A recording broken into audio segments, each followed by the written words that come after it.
All right, the subject today is uniforms, and I think there are probably as many opinions about uniforms as there are uniforms themselves, which is a lot. As I say in the column, some teams look like they have more wardrobe changes than a Broadway show.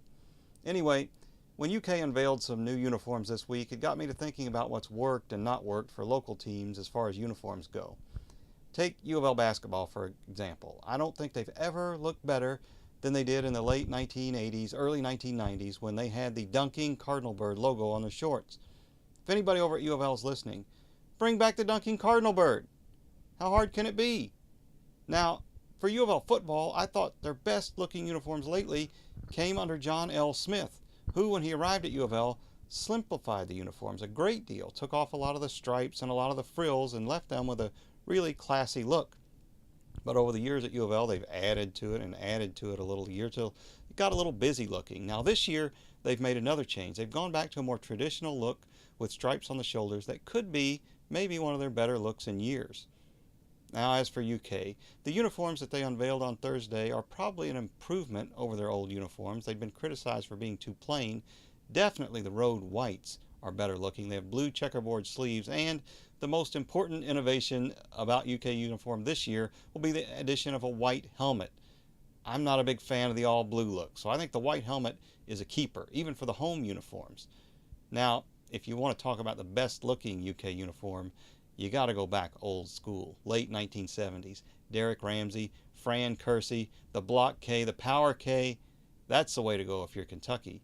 All the way, really, they had that uniform all the way up through the early 1990s. As far as UK basketball goes, I think the best looking uniforms they've had lately were in the early years of Rick Pitino, the Unforgettables, Jamal Mashburn, that group. The only problem with those uniforms is that they probably looked a little bit too much like douche uniforms. Anyway, they certainly look better than the long line of uniform experiments that Rick Pitino foisted upon Big Blue Nation in the 1990s. The wins were nice, but the fashion was not in those days. I think it's taken about a decade for Kentucky to recover. As it is now, both UK and U of L actually have probably their best looking basketball uniforms they've had in some time. And you may think this is a trivial subject. It probably is a trivial subject, but if you're a sports fan, you know that certain uniforms evoke more emotion than others. Think about the Yankees or the Pittsburgh Steelers or the Green Bay Packers.